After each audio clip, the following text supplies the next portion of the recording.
Kristina, let's jump back into it. All right, Let's say you got a leader. Let's say you got a leader that's listening to this, or just has come to the realization, I need my team to start disagreeing productively with me, either in person, in one-on-one, and or in the team setting. How can they start? How can they turn things around if they haven't had that before? Well, I think I start with a couple of things. One, what do your meetings look like? How are you putting those agendas together?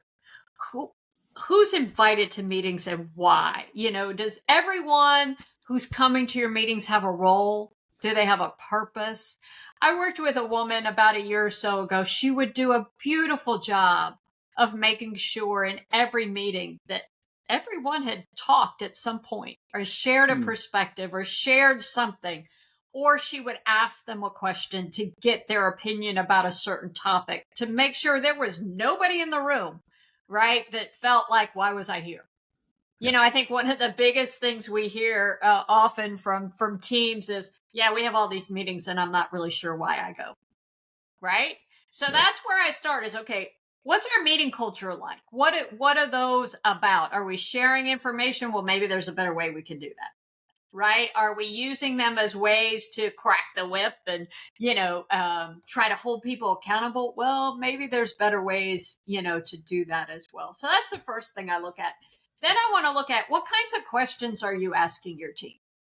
What kind of questions are you asking them? To get their opinions, to help them try to solve things.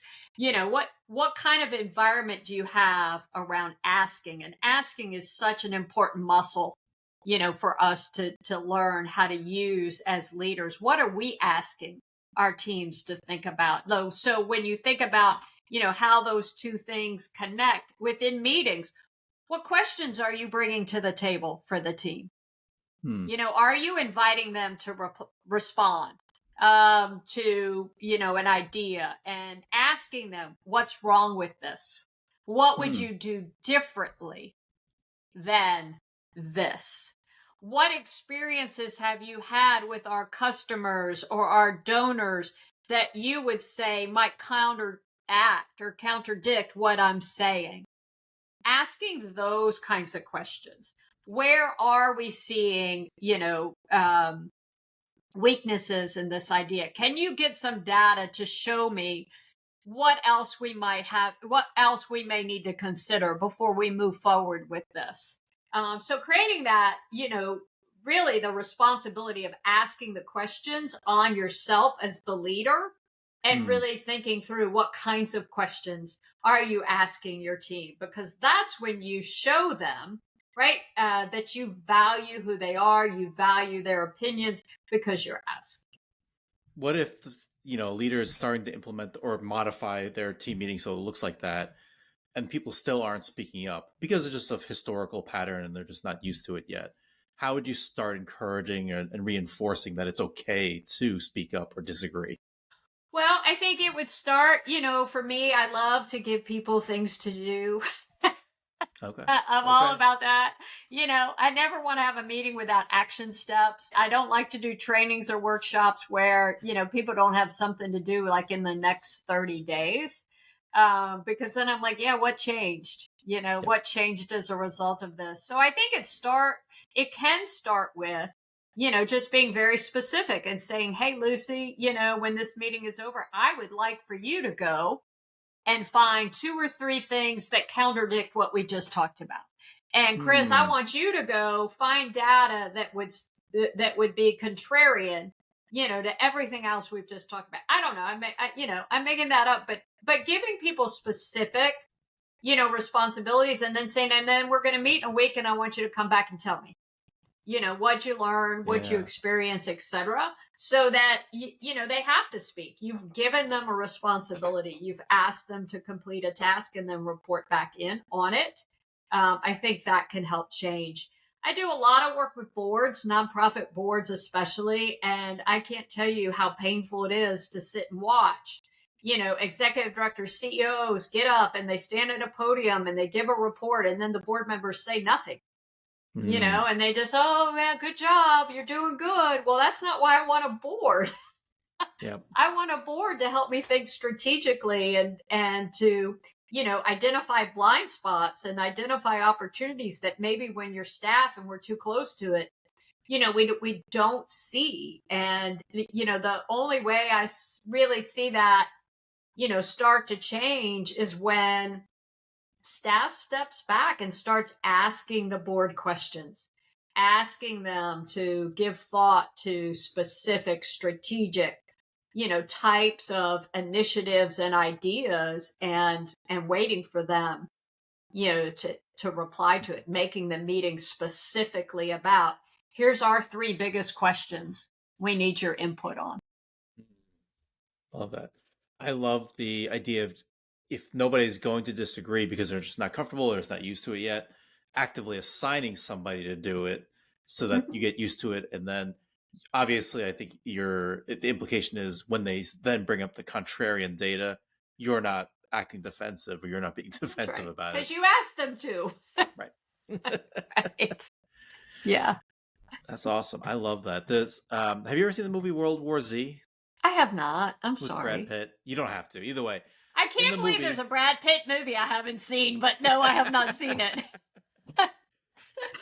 Me neither. but in the movie, they go to Israel and they talk about this idea. I don't know if it exists in real life. I just love the concept of it. Is they have a 12th man principle, which is if everybody on the leadership cabinet agrees on something, somebody is assigned to actively find ways to prove it wrong. They I have love to it. go find a way to, like, Yeah. they have to go through a thorough investigation. Is this accurate? Is all of our assumptions correct? Mm. But it happens if everybody is unanimously agreeing on something. Yeah, I love that so much. So So, I have a former business partner who used to say all the time, if two minds think alike, one's not necessary. mm, And it was his way of saying, look, if you're not bringing different ideas, different perspectives to the table, why are you here? If you're just here to get stuff I love done, that. great. But, I'd rather have a second mind Love sitting that. alongside me. I love that. And I think it Uh-huh. also takes courage on the leader's side and that confidence too. So Yeah, they don't and take you it know what? That personally. doesn't absolutely, but that doesn't mean there isn't a point in time where you have to say, "Great, but this is what we're doing." Mm, I've heard all that. I appreciate all that data, but we could study our navels forever. You know, yeah. and eventually we've got to do something. And I love the notion, the saying of fail fast, right? Let's test it, let's see, but then let's learn, and let's not, beat ourselves up if we do fail. Let's go ahead and do it. So there's a balance for sure between the K, the no more, and the D, deliver. Right? Yeah. Because you can't just gather and gather and gather and gather. Sometimes you got to go test, and and then navigate and then deliver and see where you've got to start over or not. I would love to put this in action and see how your kind method works, if that's cool with you. Sure, let's try. So, I think in this scenario, let's imagine you're the CEO. You just did this town hall meeting with us. You've got a new strategy pivot. You're excited about it. You're excited about this new direction. You've sold it to the board already. Everybody's on board. Now I'm going to come to you one-on-one and say, listen, I don't think this is going to work. I think this is absolutely the wrong method, wrong approach. I'd love to see how the kind method works, and then we'll debrief it. You don't have to necessarily name it in the moment. We'll debrief it afterwards. Yeah. Let's see how it goes. Yeah. Okay, let's do it. Awesome. Kristina, thanks for meeting with me. Oh, I'm delighted. Wondering what you've got on your mind. I'll get straight to it, Kristina. I know that you just talked about this new strategy. I know you're excited about this new direction we're heading, and you think it's going to be opportunity for a lot of growth. I think you're overlooking a lot of things. I think you're just wrong, and I think it's not going to work, essentially. Well, I guess I wish you'd told me this a month or two ago. Fair enough. Before I just brought all this to the board, but I also understand that sometimes, this is a very ever-changing world that we live in, and maybe this is just stuff you've discovered, most recently. But I sure would like to hear, why you think this is. What's the data you've been looking at? Who are the customers you've been talking to? Just tell me a little bit about where you're coming from with this. Yeah, I think you're overly optimistic about your projections on kind of the market reach. I don't think we're going to get that reach that you think we are. I think the customer base is just too volatile. It's just too much economic kind of up and down where everybody's just kind of all over the place. I don't think they're going to be able to commit the way we think they are into this. And so I think, we're going to pour a lot of resources into it. I understand we got to, you're a big proponent of fail fast. So I'm on board with the idea, but I think this is going to pour a lot of resources in the wrong direction when we could be slowing down and just take a second look at things. Well, is there a way you could modify what we've been talking about? What would be some optional paths that you would suggest? That's a good question. I haven't had time yet just because I've just been looking at these preliminary numbers and it looks very concerning to me. So that's why I brought it up right away or right now. But I'm happy to take a look and just kind of see what other options are available. Yeah, well, absolutely. I mean, here's the thing. Now, we know that projections are just that, right? They're projections. And we may hit some, bumps in the road. And so I'd love to have some pivot points, some thoughts around different options so that, if we need to go back to the board and say, hey, we're going to pivot, we know what we're pivoting to. Or we know what those, what are those immediate milestones that would say to us, oh, yeah, our projections aren't there, and here's where we're going to go instead. I'd love you to put some thought into what that might look like based on what you're seeing in the forecast, where you see the soft spots are. Would love to just see what your suggestions might be around that. Okay. Yeah, I can do that. Yeah, so take a couple weeks. I mean, I don't think we have more than a couple weeks, though, because everybody is moving pretty fast on this. But if you could get back to me within a couple weeks, let me know what resources you might need in order to dig in on that, and I'll make sure you have them. Perfect. I'm on it. Let's cut there. Okay. Man, I really wanted to yell some more, but or push back some more. Yeah, I don't let people yell at me for very long. And I think what's hard, really hard, that I did not allow to factor into that is, are you typically someone on the team that delivers? Are you someone who typically other people say you're hard to work with? I mean, I tried not to factor in, is this person considered a pain? Because leaders do think that way. Oh gosh, here comes Chris again, complaining. Here's my complainer, here's my Pollyanna, here's my complainer, here's my guy who does nothing and just waits for everything to get done, Yep. So I didn't factor all that in. And that's hard to do because when you consistently have people that are wet blankets, it gets old, especially if it's not grounded in any type of data or purpose, but I tried not to let that factor into that little role play there. Yeah, that would have been too much, like too many factors to consider anyway. But yes. Great. But it can definitely happen, like coming from the judgment, oh, here you go again. Mm-hmm. And already that can stop the listening. I don't know about Joe, but I've sat in meetings where anytime one person starts talking, everybody just kind of goes, yeah. Yep, and nobody's truly listening. No. Yep. Mm-hmm. So already part of self-leadership there that you did. Okay, I'm going to stay open. How was it for you when Chris said, basically, you're wrong? Even though it was role play. Yeah, I mean, so here's what I've learned. You learn more from people, right, who think you're wrong or who think you've messed up than you do from people who agree with you. When I did my first startup, it was a .com business in the late 90s. Our first round of investing was all from friends and family. And so, of course, they're like, oh, great idea, great idea. Well, our second round, we started going out talking to venture capitalists and institutional investors. And that's when we learned everything that was wrong with our business.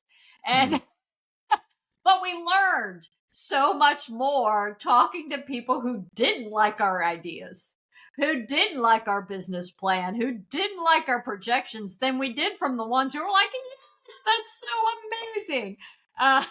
So yeah, I mean, I think there's so much value. In fact, I tell founders and entrepreneurs and anybody who's trying to pursue a new idea, go find some people who don't like it.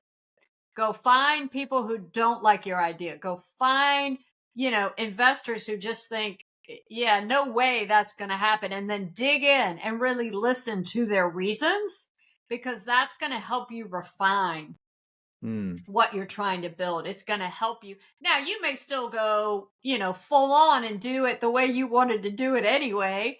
It might just empower you, to do that, which, I applaud that 100 million, percent. But go hear them, go find those people who are going to tell you, oh, that's never going to work. And then ask them why. Why won't it? Yeah. Which you it's did. It's no different than any pro athlete, right? In a kind of like competitive sport where they're fighting against one another in some way. They're not scrimmaging against high school players or, rec player or like little league players, right? Pro baseball players are scrimmaging against other pro baseball players, or pro basketball players are playing against other pro basketball players. You can't get better unless you are in that kind of battle tested environment of having your skills pushed to the limit. Absolutely.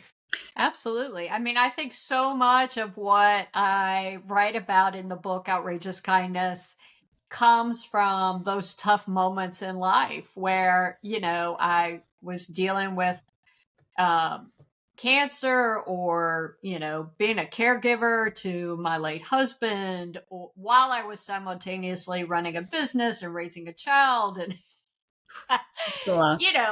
at those tough times, you really start to grow those muscles of navigation skills and kindness and everything else, and you get better. Like you say, you see it with athletes, and you see it with people who, okay, I'm going to go and I may mess up. And that's why there's the navigate, right? We're going to get into tough situations, but then we're going to say, okay, what did we learn from this, and how do we keep moving? I love, in your response, I felt myself when you shifted the conversation from why are you right versus why am I right? When you shifted it to, okay, let's figure this out and see what this means for our strategy then.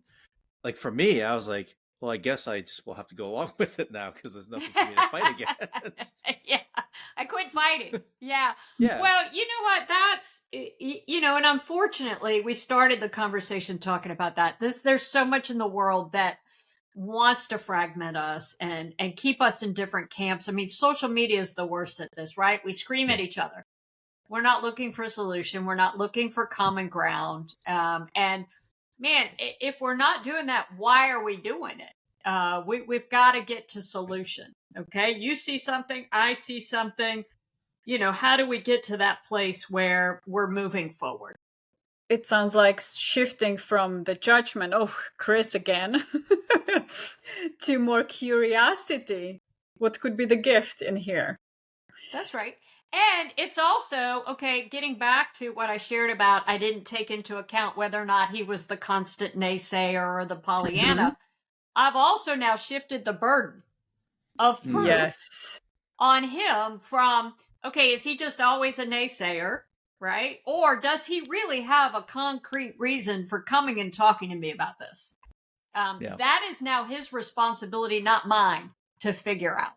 And to me, that's a very powerful thing, is I'm not having to sit there and, make an opinion about who he is or what he may or may not be, able to deliver. And I've said, here you go, and if you need resources to do that, let me know. I'm going to help you out.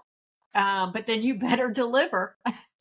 Because otherwise, I am going to just start thinking you're a naysayer and not necessarily a productive member of the team.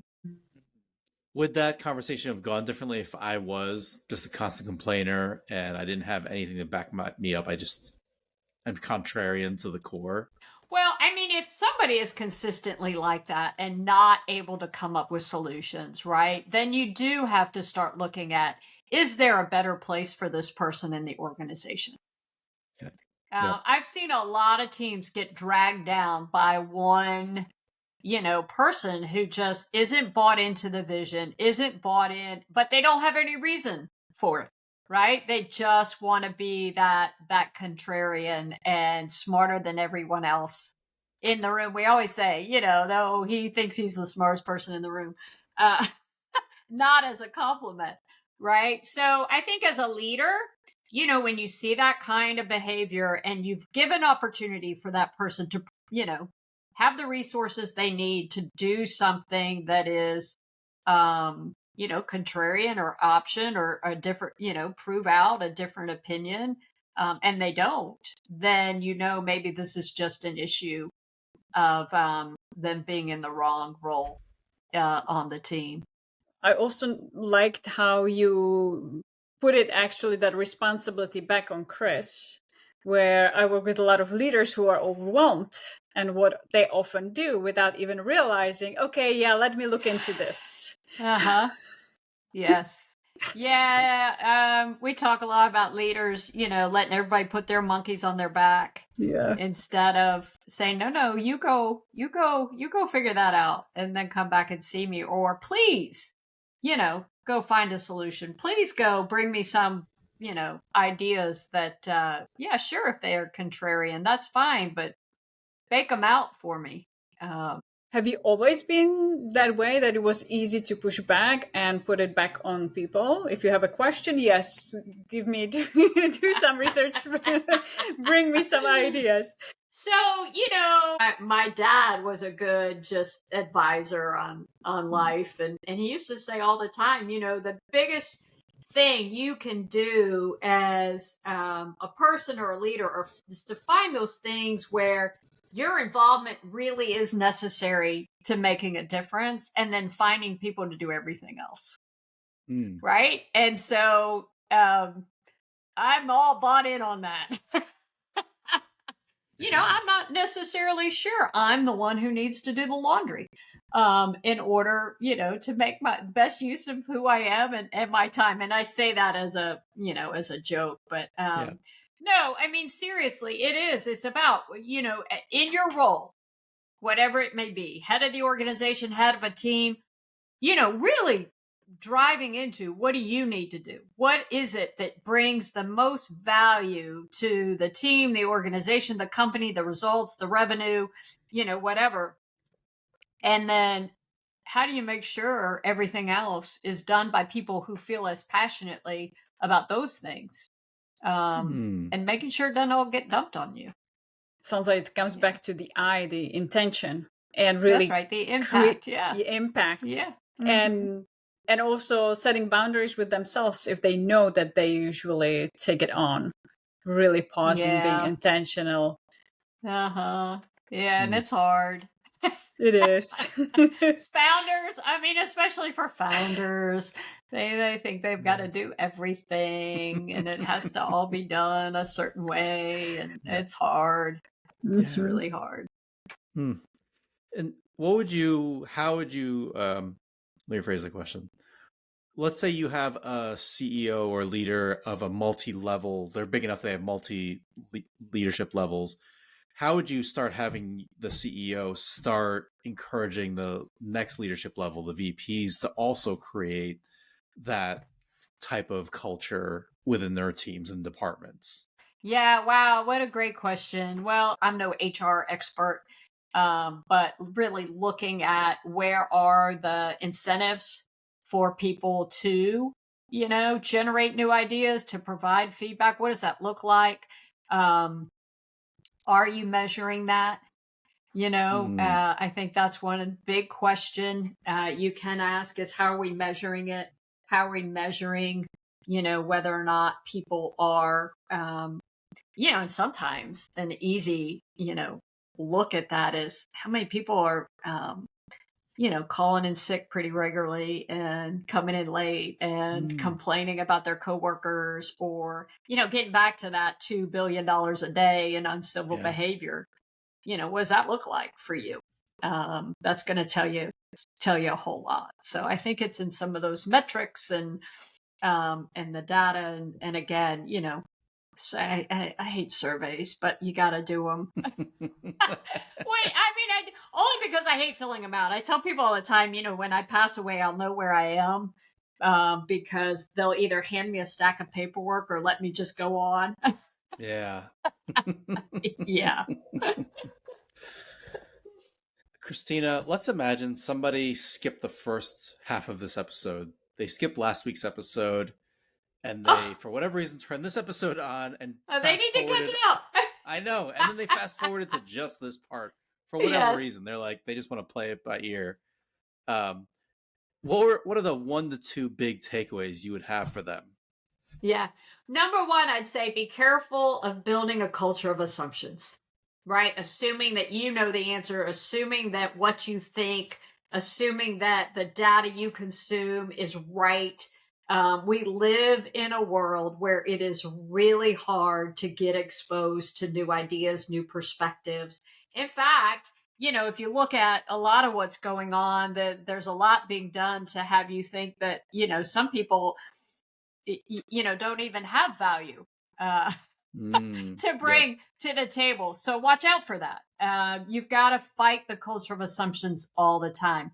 You'll find teams that think they know the customers or they know the donors, and maybe they do, but let's make sure we do that. So I'd say that's the first thing, is just really be aware of just the propensity to build that culture of assumptions around ourselves, get siloed in our own ideas and our own perspectives. And I think the KIND method is a great methodology for fighting that. The K, the I, the N, and the D. K being committed to knowing more, asking questions, asking people's perspectives, really listening to different voices and different opinions from all over, right? And then the I, making sure you're connected to your impact. What's your purpose? What's your role in a situation, in a leadership, within an organization? And then, of course, in the broader sense of the word as well. What are you trying to do with yourself? What brings you joy? What brings you happiness, and how are you staying connected to that? And then the N is navigate. Let's just admit it right now. No day is going to go the way we ever want it to. People aren't going to act the way we want them to. Right? So true. So how are we going to react to that? How are we going to navigate it? And then deliver.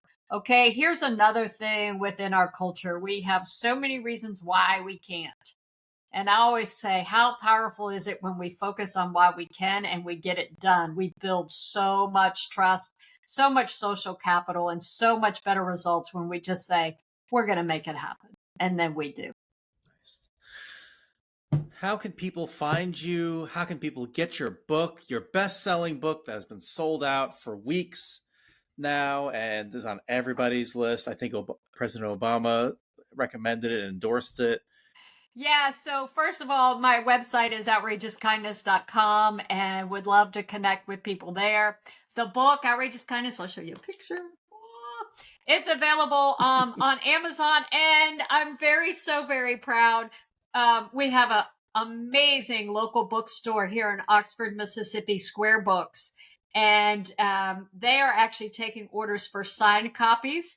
So if you want an author signed copy, dedicated, whatever, go to squarebooks.com, and we will make sure you get a dedicated copy from there. And they're just, I love to support local for sure, but if you need multiple copies, they can help that as well. Yeah. And when can I expect a book tour? When can people expect a book tour where you're going to be coming to signing and doing everything? Yeah, absolutely. Well, we're doing it right now. And part of how we're trying to do the book tour is in a way that really, because you heard me say earlier, right? I never like to talk about something and there be no action. So we're trying to partner with nonprofit organizations, leadership organizations, so that as part of the conversation around outrageous kindness, we're also giving people the opportunity to connect with things that they can do, where they can express their leadership, their generosity, their purpose in a way that helps to bring them joy, and also to help make this world a better place. I love that. And Lucie, what about you? Do you have anything going on for the people to follow? People can follow me on LinkedIn, but disclaimer, I might not be as responsive there. It might take me some time. So better way is go to my website, mindfittery.com. If you are curious what kind of mindset, maybe some old pattern might be holding you back from you having better communication with people in your private life or your professional life, having more productive meetings or better performance, you can go to mindfittery.com/be free from all these patterns, and you find out. And I have always few spots open for a few strategy sessions, so you can check that out. What about you, Chris? How people can reach you? I mean, you can find me on LinkedIn. You can find me on LinkedIn. I'm always that's where I'm at most. And then this podcast, and then I have a weekly newsletter to help you navigate difficult conversations. So all that stuff will be linked in but come on there. And but otherwise, just listen to the podcast, share, like, subscribe, and give a review. Kristina, it's been such a joy, pun intended, to have you and learn from you. Such an incredible wisdom that you shared with us today. Well, thank you. It was a joy to be with you both, and I look forward to more conversations with you. Thank you, Kristina. Absolutely. Thanks for being on. Thank you.